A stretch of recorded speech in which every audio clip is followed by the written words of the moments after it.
자, 이 시간은 마태복음 강의 61번째 시간입니다. 오늘은 예고된 박해와 승리의 길이라는 제목으로 하나님의 거룩한 말씀을 증거하겠습니다.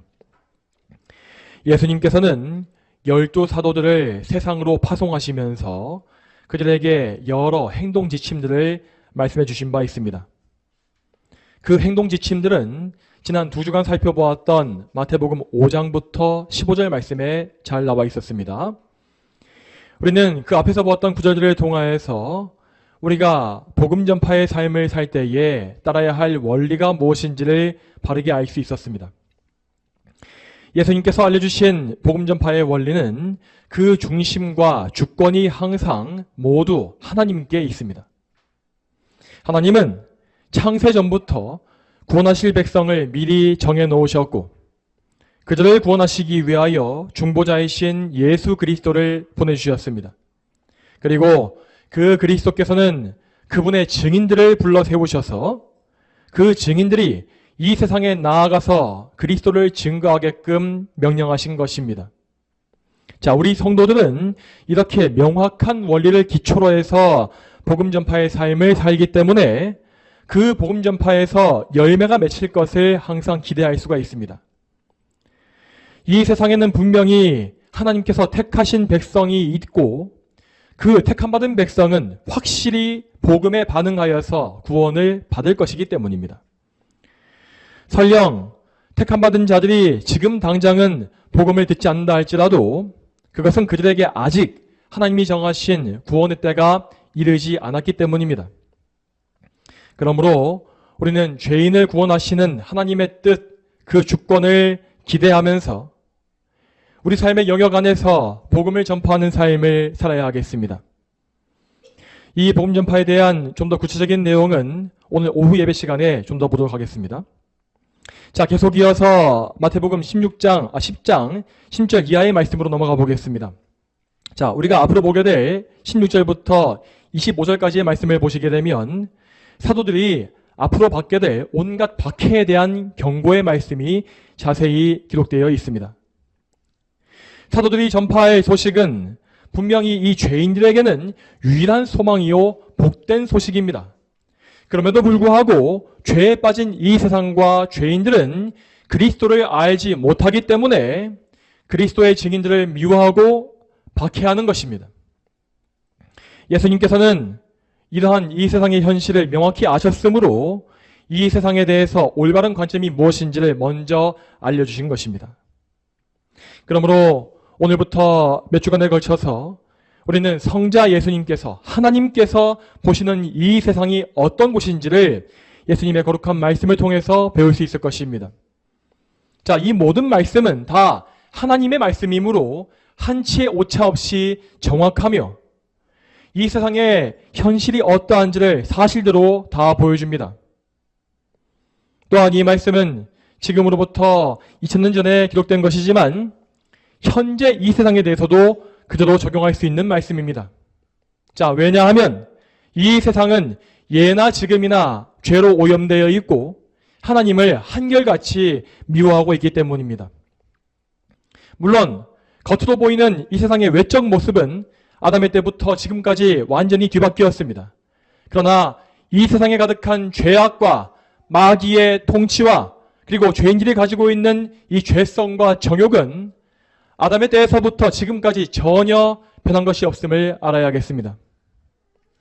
그러므로 여러분께서는 이 세상에 대한 예수님의 말씀을 들으실 때에 이 말씀이 여러분의 가지는 생각과 어떻게 다른지를 생각해 보면서 여러분의 생각을 교정해 나가야 합니다. 여러분이 성도로서 나름대로 이 세상의 악한 것을 분별하고 있다 할지라도 분명 여러분은 아직까지 이 세상에 대해서 사랑하는 부분이 남아있을 것입니다. 그리고 여러분은 분명히 하나님에 대해서도 오해하는 부분이 남아있을 것입니다. 이러한 사실을 인정하시는 가운데 우리 주님의 말씀이 어떠한지를 잘 들으시길 바랍니다. 그러면 다시 한번 오늘 본문의 말씀을 같이 살펴보겠습니다. 마태복음 10장 16절 말씀 다시 한번 같이 읽어보겠습니다. 마태복음 10장 16절 말씀 다시 한번 읽어봅니다. 읽겠습니다. 자, 시작. 보아라, 내가 너희를 보내는 것이 마치 양들을 이리들 가운데로 보내는 것과 같다. 그러므로 너희는 뱀같이 슬기롭고 비둘기같이 순결해져라. 아멘. 이 한 구절의 말씀 속에서 예수님은 우리와 이 세상의 관계가 어떠한지를 명확하게 알려주십니다. 우리는 다 양들로서 이리 무리와 같은 이 세상과 결코 가까워질 수가 없습니다. 우리 성도들은 그리스도께 속한 자들이기 때문에 그리스도와 원수된 이 세상과 친구가 될 수 없다는 것입니다. 자, 이러한 면에서 현대의 주류 기독교는 이 예수님과 정반대의 입장을 취하고 있는 것을 알 수 있습니다. 현대 기독교는 이 세상과 구별되어지는 것을 정말 두려워하며 어떻게든 세상에 융화되기 위해서 몸부림을 치고 있습니다. 그리고 그들은 이 세상에 좋은 인상을 주고 세상의 친구가 되어주는 것이 복음 전파의 필수적이라고 주장합니다. 자, 이 시점에서 이미 그들은 예수님의 복음을 떠나 있는 것입니다. 여러분, 물론 예수님은 분명히 이 세상에 직접 내려오셔서 세상 가운데 사신 분입니다. 그러나 그분은 그 가운데 단 한 번도 세상에 속하신 적은 없으며 항상 이 세상에서 미움과 박해를 받으신 분입니다. 그리고 결국 이 세상은 예수님을 배척함으로 그분을 십자가에 못 박아 죽이기에 이르렀습니다. 이렇게 온갖 공격을 당했음에도 불구하고 예수님께서는 이 세상에 패배하지 아니하셨고 그 더러운 죄악의 수렁 가운데에서 당신의 백성을 구원해 내신 것입니다. 자, 여러분, 예수님께서 이러한 삶을 먼저 사셨다면 그분께 속해 있는 우리 성도들은 과연 어떠해야 하겠습니까? 당연히 우리는 이 세상이 우리의 원수임을 인식하고 세상에서 구별되어진 삶을 살아야 합니다. 예수님께서 그러셨던 것과 같이 우리는 세상 속에 살고 있지만 세상에 속해 있지는 않습니다. 그러므로 성도에게 이 세상은 결코 편안하고 즐거운 장소일 수가 없는 것입니다. 여러분, 이 땅에는 우리를 하나님과 멀어지게 만드는 온갖 유혹이 가득하고 마귀의 위협이 곳곳에 도사리고 있습니다. 자, 그러므로 혹 어떤 분이 자신을 성도입니다 라고 말하면서도 이 세상을 매우 편안하게 여기고 세상에 동화되어서 살고 있다면 그는 사실 참된 성도일 수가 없는 것입니다. 그는 그리스도께 속해 있지 않고 세상에 속한 자로서 자기 자신을 속이고 있는 거짓 신자인 것이죠. 자, 그러므로 여러분은 이 세상과 여러분의 관계를 잘 점검해 보시고 과연 여러분께서 지금 그리스도께 속한 것인지 아니면 이 세상에 속한 것인지를 깊이 생각해 보시기 바랍니다. 그러면 계속해서 예수님의 이 말씀을 좀 더 자세하게 살펴보겠습니다. 자, 여기에서 예수님께서 사용하신 양과 일이라는 단어가 무엇을 의미하겠습니까? 먼저 양이라는 동물은 가장 연약한 초식동물로서 자기를 방어할 만한 도구나 능력을 전혀 갖고 있지 않습니다. 양들은 목자에게 의지하지 않으면 아예 생존할 수가 없는 무기력한 피조물에 불과합니다. 반대로 이리들, 즉 늑대들은 양들을 손쉽게 사냥하고 먹어치울 수 있는 강한 포식자입니다. 특히 늑대들은 무리를 이루어서 협동하는 일에 능하기 때문에 이 양들은 이렇게 합쳐진 늑대의 힘에 절대 이길 수가 없는 것입니다. 자, 이러한 양과 늑대의 습성은 성도들과 이 세상의 특성을 잘 보여주고 있습니다. 여러분, 우리 성도들은 다 양과 같아서 이 세상의 강한 권세를 결코 우리 혼자 힘으로는 이길 수가 없습니다. 이 세상의 원수들은 늑대의 무리와 같이 하나의 연합체를 이루고 있기 때문에 그 권세와 능력이 합쳐져서 매우 강합니다. 그 연합체는 마귀와 죄와 사망, 그리고 수많은 죄인들을 포함하여서 아주 강하게 똘똘 뭉쳐있죠. 또한 여러분 잘 기억하시기 바랍니다. 여러분 안에 남아있는 옛사람의 본성 역시 이 세상의 연합체와 항상 긴밀하게 협력하고 있습니다. 반면에 우리 성도들은 이 죄악의 연합에 속해 있었다가 거기서 구원을 받은 것이므로 이제는 이 악한 세상 전체를 완전히 적으로 돌린 상태가 되어 있습니다. 그렇기 때문에 성도들 각 사람, 각 개인은 마치 어린 양과 같이 너무나 취약할 수밖에 없다는 것입니다. 그럼에도 불구하고 우리가 이 세상의 무서운 늑대들에게 잡아먹히지 않는 이유가 무엇이겠습니까? 그것은 오직 우리의 주인 되신 삼위일체 하나님 덕분입니다. 여러분, 참된 성도들은 항상 보혜사이신 성령님의 보호하심 가운데 있고 또한 그리스도께 굳게 연합되어 있습니다. 그리고 성도들은 모두 예수 그리스도를 통하여서 하나님 아버지 안에, 성부 안에 거하고 있는 것과 같다고 하였습니다. 자, 심지어는 아직 거듭나지 못한 사람이라 할지라도 그가 하나님의 택하심을 입은 사람이라면 하나님은 그 사람이 이 세상에 완전히 넘어가지 않게끔 보호하시는 은총을 베풀어 주십니다. 자, 사실 이렇다고 한다면 과연 우리가 나 자신의 능력을 과신하거나 스스로 높일 수 있겠습니까?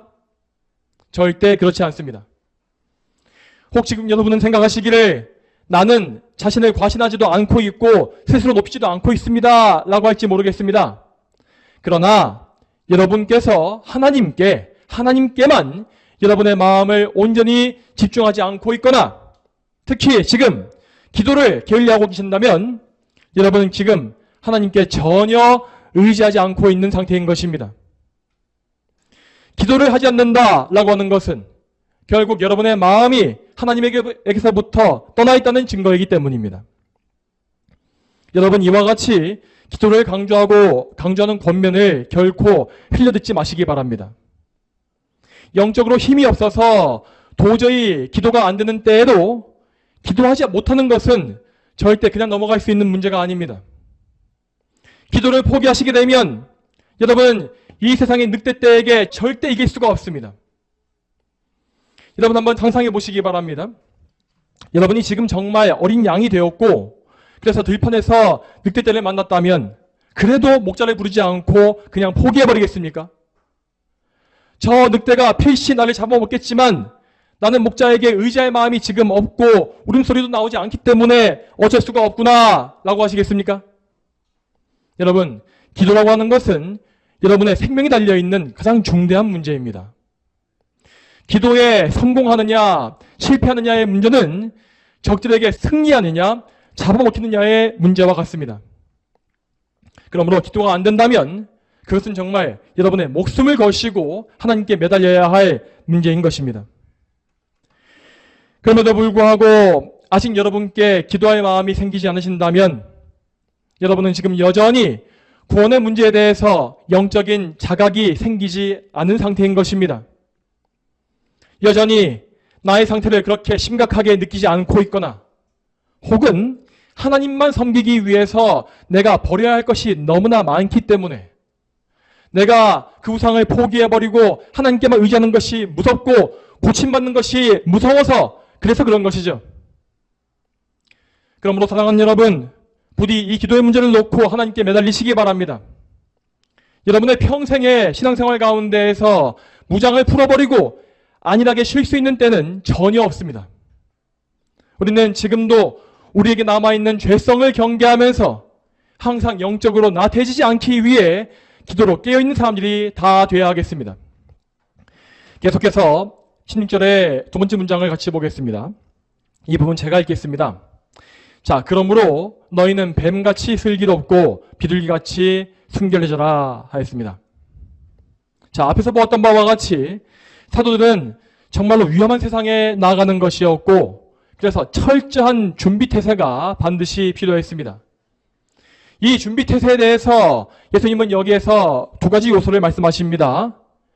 그 두 요소는 뱀과 같은 슬기와 비둘기 같은 순결이라고 되어 있습니다. 자, 이 중에 먼저 뱀과 같은 슬기는 무엇을 말하는 것이겠습니까? 이 뱀이라는 동물은 고대로부터 아주 간교하고 신중한 동물로서 여겨져 왔습니다. 뱀은 그래서 그 외모가 징그럽긴 하지만 위험에 처했을 때에 아주 능란하고 신속하게 그 위험을 빠져나가는 것을 우리는 잘 볼 수 있습니다. 자, 이러한 의미에서 예수님은 뱀과 같은 지혜를 가져야 한다라고 말씀하신 것입니다. 여러분, 우리의 원수인 이 세상은 우리를 교활하게 공격하고 얽어매려고 할 것입니다. 또한 성경 말씀에 따르면 우리의 원수들은 할 수만 있으면 하나님이 택하신 백성조차도 속이려 할 것이라고 되어 있습니다. 그러니까 그들은 마치 우리를 택하신 하나님을 이기고 그분의 선택을 취소할 수 있는 것 같이 아주 교활하고 악한 술수를 부린다는 것입니다. 따라서 우리가 이 세상 속에서 선한 지혜로 무장되어 있지 않다면 우리는 순식간에 이 세상의 꾀에 속아 넘어갈 것이고 죄에 넘어져서 하나님의 영광을 가릴 것이 분명합니다. 여러분, 그렇지만 이러한 지혜는 결코 우리 스스로 만들어낼 수 있는 것이 아닙니다. 우리가 제 아무리 우리의 머리를 맞대고 지혜를 짜는다 할지라도 우리 자신의 지혜로서는 이 세상의 공격과 꾀를 이길 수가 없습니다. 자, 왜냐하면 이 세상에는 영적 존재인 마귀에게서 영감받은 악한 지혜가 가득 차 있기 때문입니다. 자, 그러므로 우리가 저 강한 마귀의 지혜와 권세를 이길 수 있는 방법은 오직 한 가지뿐입니다. 그것은 예수 그리스도께 의지하고 그분의 지혜를 구하는 것입니다. 여러분, 우리 예수님은 이미 마귀의 지혜를 이기신 승리자이십니다. 과거 예수님은 광야에서 40일간 금식하신 이후에 마귀에게 악한 시험을 당하신 바 있는데 그때 예수님은 하나님의 말씀을 통하여서 마귀의 지혜를 이기시고 그에게 큰 수치를 주셨습니다. 여러분, 창세기에서 아담은 마귀의 시험에 패배하여서 타락하였지만 마지막 아담이신 예수님은 마귀의 시험을 이기시고 그의 지혜를 무의미하게 만드신 것입니다. 또한 예수님은 공생애 중에도 바리새인과 서기관들의 사악한 시험을 몇 번이고 이기신 바 있지 않았습니까? 그들은 마귀에게 속한 자들로서 예수님을 계속해서 넘어뜨리려고 시도했지만 예수님은 신적인 지혜로서 저들의 모든 시험과 공격을 무력화하셨습니다. 여러분, 무엇보다 우리 예수님은 십자가를 통하여서 마귀의 지혜를 완전히 붕괴시키신 분입니다. 마귀는 그가 계속해왔던 방식대로 예수님을 또다시 죽이려고 시도했습니다. 그는 유대인들과 빌라도 총독을 이용하여서 예수님을 십자가에 못 박게 하였으며 그 계획이 성공했다고 믿었죠. 자, 여러분, 마귀가 예수님을 다른 방법이 아니라 굳이 십자가에 못 박게 요구한 것은 분명한 의도가 있었습니다. 자, 신명기 율법에 따르면 나무에 달려 죽은 사람은 하나님께 저주를 받은 사람이라고 되어 있습니다.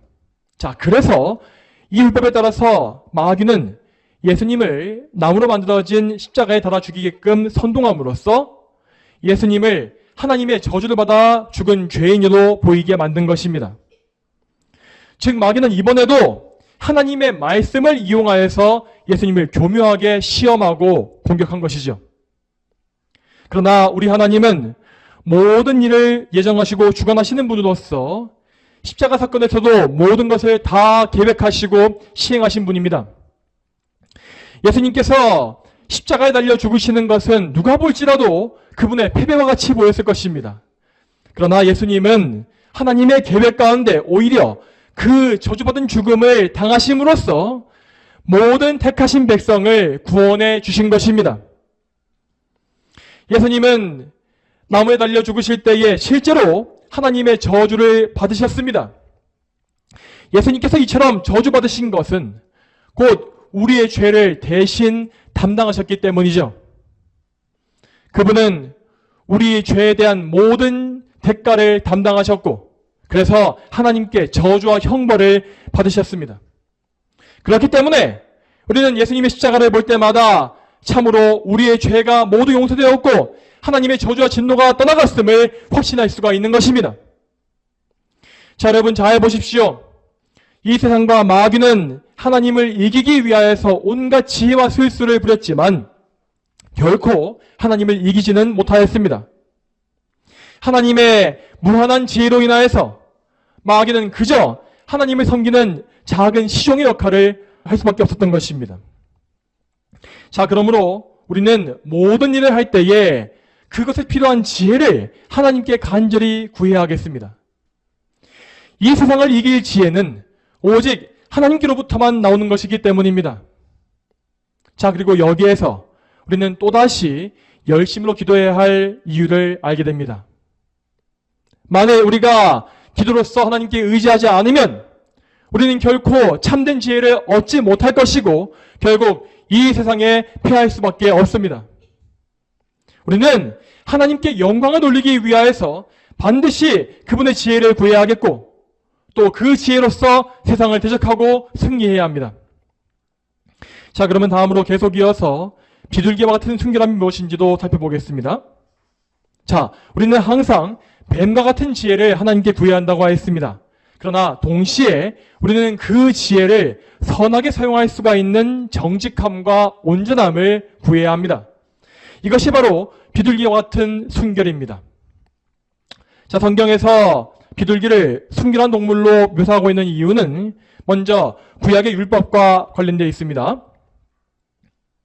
비둘기는 소와 양과 염소와 함께 희생제물로 바칠 수 있는 정결한 동물이었습니다. 이렇게 하나님께서 비둘기를 정결한 동물로 지정하셨기 때문에 이스라엘 백성들은 비둘기를 정결함의 상징으로 이렇게 받아들인 것입니다. 또한 성경에서뿐만 아니라 이 세상에서도 비둘기는 고대로부터 순결과 평화의 상징으로 통용되어 왔습니다. 왜냐하면 비둘기는 다른 새들과 같이 시체를 뜯어먹지 않고 다른 동물을 해치거나 찢는 습성이 없기 때문입니다. 이러한 습성으로 인하여서 비둘기에게는 순결함이라고 하는 이미지가 만들어지게 되었지요. 자, 그리고 예수님께서는 이러한 비둘기의 특성을 우리 성도들에게 적용해 주시는 것입니다. 우리 성도들은 비둘기와 같이 온순하며 남에게 해를 끼치지 않는 그런 사람들이 되어야 하겠습니다. 또한 성도들은 이 세상의 악한 종욕을 따르지 아니하고 온갖 더러운 이득에도 손대지 말아야 합니다. 마치 하나님께 제물로 바치는 순결한 비둘기와 같이 성도들은 나 자신을 거룩한 산 제물로서 하나님께 온전히 바쳐드려야 하는 것입니다. 여러분, 이러한 비둘기의 순결함은 결코 우리 스스로 만들어낼 수 있는 것이 아닙니다. 우리는 먼저 예수 그리스도를 믿음으로써 그분의 보혈로 모든 죄를 정결하게 씻김받아야 합니다. 우리의 죄는 부정한 것으로서 우리를 하나님과 완전히 끊어버립니다. 그러나 그리스도의 보혈은 우리를 완전히 정결케 함으로써 하나님과의 그 단절되어진 관계를 회복시켜 주는 것입니다. 이렇게 죄를 사함받은 이후에 우리는 믿음으로 그리스도와 연합하여서 우리를 거룩하게 하시는 그 은혜를 예수님께로부터 계속 공급받아야 합니다. 즉, 우리는 그리스도 안에 성화되어 감으로써 하나님을 기쁘시게 하는 거룩한 인격을 소유해야 하는 것입니다. 자, 그러면 이제 뱀과 비둘기에 대한 비유를 정리해 보겠습니다. 여러분, 우리는 뱀의 지혜와 비둘기의 순결함을 항상 균형 있게 모두 소유해야 하겠습니다. 만일 우리가 뱀의 지혜만 가지고 있고 비둘기의 순결함에서 부족하다면 우리는 항상 우리의 지혜를 부정직한 방법으로 쓸 수밖에 없을 것입니다. 또 반대로 우리에게 뱀의 지혜가 부족하다면 우리는 비둘기와 같이 우둔해져서 이 세상에 이용당하는 불쌍한 처지가 될 수밖에 없습니다. 여러분, 우리 성도들은 항상 뱀과 같이 하나님의 은혜 안에서 이 세상에 단호하고 지혜롭게 맞서야 합니다. 그러나 동시에 우리는 항상 비둘기와 같이 선한 목적을 추구해야 하고 또한 그 목적을 이룰 때에도 선한 방법만을 사용해야 합니다. 그러므로 우리는 항상 예수님 말씀을 기억하면서 지혜와 순결함을 모두 하나님께 간구하는 사람들이 되어야 하겠습니다. 자, 성도 여러분, 오늘 우리는 성도들에게 주시는 예수님의 경고의 말씀을 들었습니다. 예수님께서는 사도들이 앞으로 반드시 박해받을 것임을 말씀해주고 계십니다. 사도들은 주님의 사역을 할 때에 이 세상의 환영과 부귀영화를 기대할 수 없었습니다.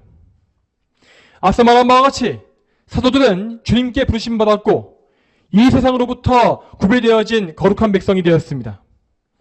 이처럼 죄악된 세상과 분리되었기 때문에 그들은 이 세상에 살 때에 이방인과 같이 여겨지는 것이고 미움과 박해를 받을 수밖에 없다는 것입니다. 자, 그렇지만 예수님은 이 말씀을 비단 사도뿐만 아니라 모든 성도들에게도 다 선포하신 것입니다. 우리는 사도들에게 예고된 박해를 우리에게도 적용해야 합니다. 옛적에 저 사도들이 이미 박해를 받은 것과 같이 우리 역시 이 세상에서 믿음을 위해서 박해를 받아야 할 것입니다. 예수님을 믿는 참된 성도들은 그 삶 가운데 세상의 박해를 받을 수밖에 없습니다. 자, 그렇다면 하나님은 왜 이러한 박해를 우리에게 허락하시는 것이겠습니까? 자, 우리가 아는 하나님은 분명히 온 만물을 창조하시고 통치하시는 전능자가 아니십니까? 그런데 왜 그런데도 그분은 성도들에 대한 이 세상의 박해를 가만히 내버려 두시고 성도들이 괴로움 당할 때도 그냥 지켜보시는 것처럼 보이는 것입니까? 자, 여기서 먼저 우리는 하나님의 통치가 항상 완벽하다는 사실을 믿어야 합니다. 하나님은 이 세상의 가장 미세한 것부터 시작해서 가장 거대한 것에 이르기까지 모든 것을 하나하나 다 통제하시고 다스리고 계시는 분입니다.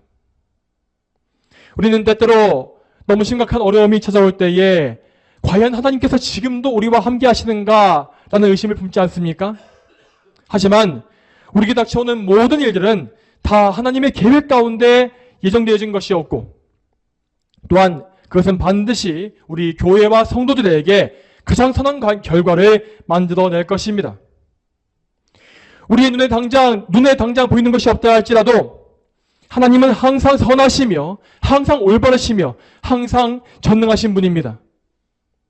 우리는 이 사실을 분명히 믿고 그 어떤 상황 속에서도 하나님에 대한 신뢰를 굳게 붙잡아야 합니다.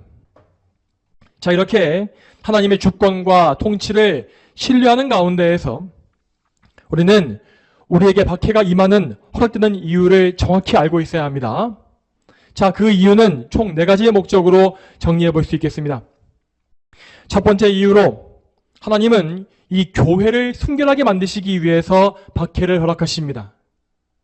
자, 교회가 위기에 처하고 세상의 공격을 받을 때에 그 상황 속에서는 마치 통치와 질서가 없어진 것과 같이 느껴질 것입니다. 하나님께서 교회를 완전히 버리신 것만 같고 온통 이 세상에 무질서와 혼란만이 가득 채워진 것 같이 보이는 것이죠. 그럴 때에는 과연 이렇게 엉망진창의 상태에서도 이런 것이 해결되어지고 회복되는 것이 가능할까라는 생각이 들 수밖에 없을 것입니다. 그러나 우리 눈에 보이고 있는 그 혼란 속에서도 하나님은 모든 계획을 항상 질서정연하게 진행해주고 계시며 특히 교회 안에서 정교한 작업을 이루어가고 계시는 것입니다. 자, 그 작업이란 것은 교회 안에서 알곡과 쭉정이를 구별해 내시는 것입니다. 교회에 박해가 내려지면 성도들은 믿음을 지키기 위해서 많은 희생을 강요당할 수밖에 없습니다. 그들은 믿음을 위해서 돈과 명예를 상실할 것이고 사람들로부터 미움받고 사회적으로 고립될 것입니다. 그리고 이러한 과정 속에서 이 세상의 부귀영화를 상하던 사람들은 배도와 배교에 빠질 수밖에 없습니다. 즉 그들은 세상과 적당히 타협해서 박해받지 않는 가짜 교회를 이루든지 아니면 교회를 완전히 떠나서 세상으로 뛰어가게 되는 것입니다. 이렇게 되면 교회는 외적으로 보기에는 크게 축소되는 것 같이 보일 수 있습니다. 그러나 하나님은 오히려 그분의 택하신 백성을 하나로 모으셔서 이전보다 훨씬 더 순결하고 거룩한 교회를 이루어 가시는 것입니다. 둘째로 하나님은 박해의 대를 통하여서 택하신 성도들 각 개인을 연단해 가십니다. 자, 이것은 앞에 첫 번째에서 말했던 교회에 대한 이야기보다 좀 더 세밀한 범주를 말하고 있는 것입니다. 하나님은 성도들의 상태를 정확히 알고 계시며 그들을 어떻게 이끄셔야 하는지를 잘 알고 계십니다. 자, 우리가 알아야 할 확실한 사실은 하나님께서 참된 성도들을 훈련치 않고 방치하시는 경우가 절대 없다는 사실입니다. 자, 이에 대해서 성경의 말씀을 보겠습니다. 히브리서 12장 7절과 8절 말씀 같이 보시기 바랍니다. 히브리서 12장 7절과 8절 말씀 같이 읽어보겠습니다. 훈계를 참아라. 하나님께서 너희를 아들같이 대우하신다. 아버지가 훈계하지 않는 아들이 어디 있느냐? 모든 아들이 받는 훈계를 너희가 받지 않는다면 너희는 사생자요 친아들이 아니다. 아멘. 자, 이 말씀과 같이 하나님은 당신의 자녀들을 훈계하시는 분으로서 그들에게 모든 어려움을 허락하십니다. 믿음으로 인한 박해는 바로 이러한 훈계의 목적으로 우리에게 주어지는 것입니다. 자, 이에 대해서 먼저 사도들의 경우를 생각해 보겠습니다. 지금 우리가 보고 있는 마태복음 10장의 시점에서 사도들은 지금 처음으로 전도 여행을 시작하는 상황이 있었습니다. 그렇지만 그들은 아직까지 여전히 영적으로 너무나 미성숙한 상태에 있었지요. 물론 그들은 지금 분명히 거듭나고 회심한 참된 성도였지만 그럼에도 아직은 옛사람의 본성이 너무나 많이 남아있었던 것입니다. 그래서 하나님은 많은 고난을 통하여서 그들을 강하게 연단해 가셨습니다. 사도들은 예수님과 함께하는 공생애 동안에 예수님이 당하시는 고난에 조금씩 동참해 갔고 또한 나중에 주님께서 십자가에 못 박히실 때에는 크게 넘어짐으로써 교만함이 한풀 꺾였습니다. 그리고 이후에도 사도들은 숱한 박해를 통하여서 연단받고 그래서 교회를 세우는 기둥과 같은 일꾼이 다 되었던 것입니다. 자, 이와 같이 우리 성도들은 하나님이 허락하시는 모든 고난과 세상의 박해 가운데에서 거룩의 길, 곧 성화의 길을 걷게 됩니다. 박해 가운데서 우리는 나 자신의 무력함과 연약함을 깨닫게 되고 하나님께만 전적으로 의지하는 길을 배울 것입니다. 그리고 더 나아가 우리는 이 세상에 소망을 두지 아니하고 오직 저 천성 하나님의 나라에 소망을 두는 그 믿음을 소유할 수 있는 것입니다. 다음 셋째로 하나님은 복음을 널리 전파하시기 위해서 교회에 박해를 허락하십니다. 자, 언뜻 듣기에 이 말은 무척 이상하게 들릴 것입니다. 어떻게 공격과 박해가 오는데 복음이 오히려 널리 전파될 수 있는가라는 의문이 드는 것이죠. 그렇지만 이것은 앞에서 말하였던 교회와 성도의 연단으로 인해 맺히는 자연스러운 열매라고 하겠습니다. 박해는 교회를 순수하게 만들고 또한 성도 각 개인을 정금과 같이 성화시킵니다. 그리고 이러한 과정을 거친 교회와 성도들은 이 세상에서 더욱더 소금과 빛의 역할을 감당할 수 있는 것입니다. 이렇게 교회와 성도 각 개인의 기능이 회복되어질 때에 이 세상에서는 교회의 빛을 보고 성도의 빛을 보고 말씀의 빛을 받고 그리스도께 돌아오는 사람들이 많아지게 되는 것입니다. 여러분 잠을 깨십시오. 자, 마귀가 예수님을 십자가에 못 박아 죽이려고 했을 때 오히려 구원의 사역이 완성된 것과 같이 이 세상의 교회를 미워하고 박해할 때에 오히려 교회는 더욱더 구원의 방주로서의 역할을 할 수 있는 것입니다. 자, 이러한 원리는 이제까지 교회 역사 속에서 반복적으로 증명된 바 있습니다. 저 로마 제국이 교회를 박해했을 때에 오히려 복음은 제국 전체로 다 널리 퍼져나갔고 나중에 또 로마 천주교가 개혁자들을 박해했을 때에 종교개혁의 불길은 온 유럽을 다 뒤덮었습니다. 그리고 영국 국교회가 청교도들을 박해했을 때에 청교도들은 신대륙으로 건너가서 그들의 신앙을 기초로 해서 저 미국이라고 하는 위대한 국가를 건설하게 되었습니다. 다음 마지막 넷째로 하나님은 당신의 주권과 영광을 드러내시기 위하여서 박해를 허락하시는 것입니다. 자, 이 목적, 하나님의 주권과 영광이라고 하는 이 목적은 앞에서 말하였던 첫째, 둘째, 셋째의 목적을 종합한 결론이라고 할 수 있겠습니다. 마귀와 이 세상은 교회를 박해하여 파괴하기 위해 온갖 간교한 지혜를 짜냅니다. 그리고 때때로 하나님은 그들의 계획을 곧장 막아주지 아니하시고 방치하시는 것과 같이 보일 때가 있죠. 그러면 이 세상은 정말 신이 나서 마음껏 교회를 공격하면서 이번에야말로 저 눈엣가시와 같은 교회를 제거할 수 있겠다고 기뻐할 것입니다. 그러나 오히려 하나님은 이 세상의 악한 자들과 그들의 괴계를 도구로 사용하시어서 교회를 바르게 세우시고 거룩하고 순결한 하나님의 백성을 번창하게 하십니다. 이처럼 역설적이고 놀라운 역사를 통하여서 하나님은 사람의 지혜를 낮추시고 오직 하나님의 영광과 지혜만이 높여지게 하시는 것입니다. 자, 그러므로 우리는 항상 하나님의 권능을 믿고 그분의 주권에 굳게 의지해야 합니다. 여러분, 이 세상에는 지금도 우리가 이해하기 어려운 온갖 악한 일들이 많이 벌어지지 않습니까? 나의 가족들이 신앙을 방해하는 악행을 벌이고 또한 주변의 여건 때문에 기름당할 수도 있습니다. 그리고 지금과 같이 국가와 권력이 교회를 압박하고 박해하는 이러한 상황 역시 이 세상에서는 정말 빈번하게 벌어지고 있습니다. 그러나 우리 성도들은 이러한 모든 박해와 어려움을 볼 때에 그것이 이상한 일인 것처럼 여기지 말아야 하겠습니다. 우리 예수님은 분명히 이미 이러한 박해와 어려움을 다 예고해 주셨고 그것을 이길 방법도 말씀해 주셨습니다. 그리고 무엇보다 우리 예수님은 당신께서 가장 먼저 박해를 통과하셨고 친히 이 세상과 마귀를 이기심으로 우리의 승리를 확정해 놓으셨습니다. 그러므로 우리가 이 세상을 이기는 길은 오직 그리스도를 믿고 그분 안에 거하는 그것뿐입니다. 우리가 믿음으로 예수님과 연합한다면 우리는 예수님으로 인하여서 승리할 수 있습니다. 그러나 우리의 믿음이 흔들리고 예수님 외에 다른 것을 의지한다면 우리는 절대로 이 세상을 이기지 못하고 수치와 부끄러움을 당하게 될 것입니다. 성도 여러분, 오늘 들으신 예수님의 말씀을 잘 기억하시기 바랍니다.